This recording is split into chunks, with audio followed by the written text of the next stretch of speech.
you'll never have any friends. So what happens is that if you're living your life based upon a scenario that a fearful thing can happen, that's on you. But the wise thing to be is to be like, okay, that's a possibility. So how can I, as a woman, find the right kind of man who will support me and help me not make that happen? There's no way possible you're going to find a guy where 100% of the time he will never do anything wrong. So life is a risk. Go ahead. Thank you so much.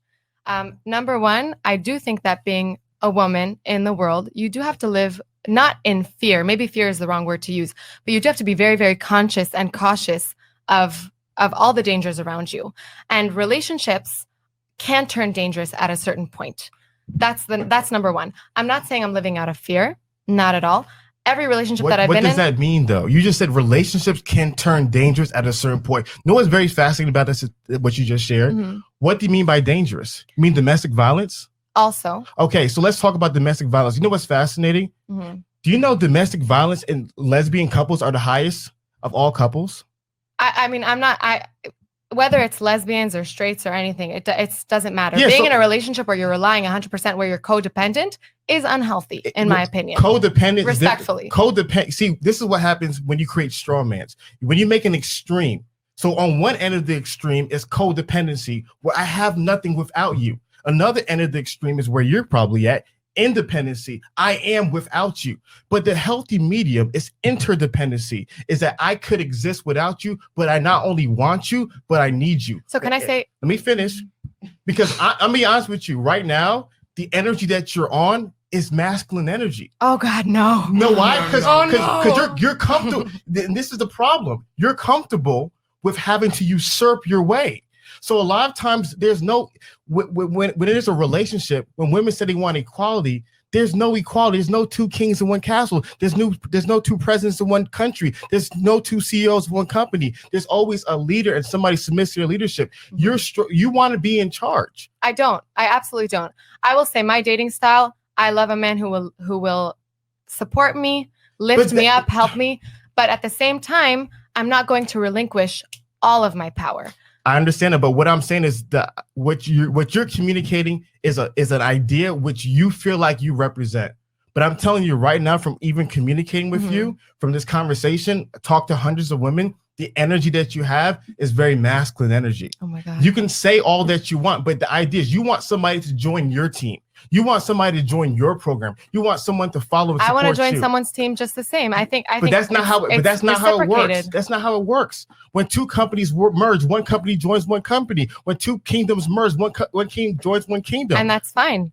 But I'm not going to put my personal well-being in jeopardy. Which is healthy. I think it's healthy. Why is it an extreme to care about yourself? No, you're making an extreme argument. You're saying that I'm putting my personal well-being in jeopardy. You're not. A lot of women who are in happy, healthy relationships, they're not putting their personal well-being in jeopardy. By being with a masculine man and submitting to them happily, they're actually putting their personal well-being at the forefront of their life, and they're benefiting from it, from that masculine man's lead. But in your situation, let me tell you what's going to happen. Unfortunately, you're going to have to find a feminine man who's going to have to follow you, who's going to have to be led by, and you know what happens? Of course you don't want that, because no women does. But the number one problem is, though you don't want that, the man that you want won't want you. And I'll be honest, I've never had any of these issues in any relationship in my life. Okay, then why are you still single right now? What? Well, I didn't say I'm single. Okay, so you're not single. I mean, I'm seeing a person in my life. So you're single. I really don't want to share personal details of my life, but I am in a very good place right now. Let me be honest with you. You're doing what women try unfortunately do when they're in a social setting. You're generalizing, but go ahead. Well, this is just commonality between men and women. What you're doing is you're using the English language to shape reality instead of to express reality.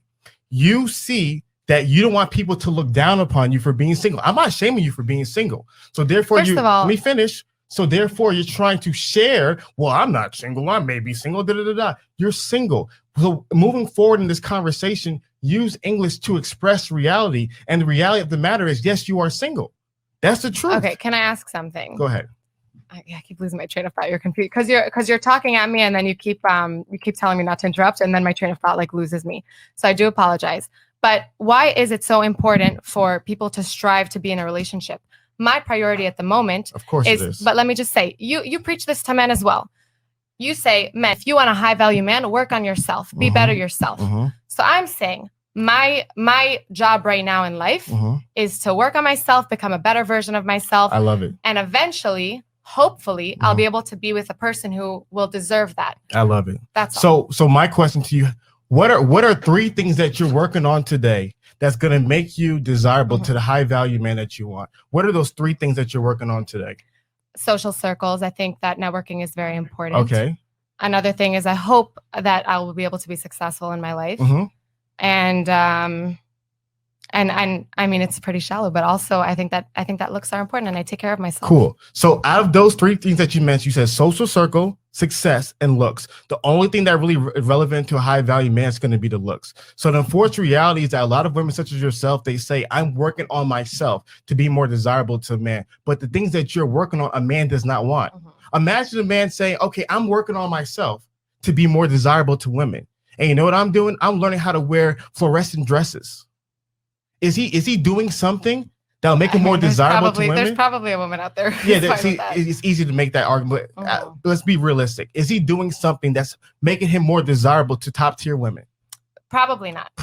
Yes. And by the way, I'm not disagreeing with you on most of your points. I know, of course not. I know. So I just want to make that a point. Like we understand. We understand. Don't worry about the comments. Just you and me.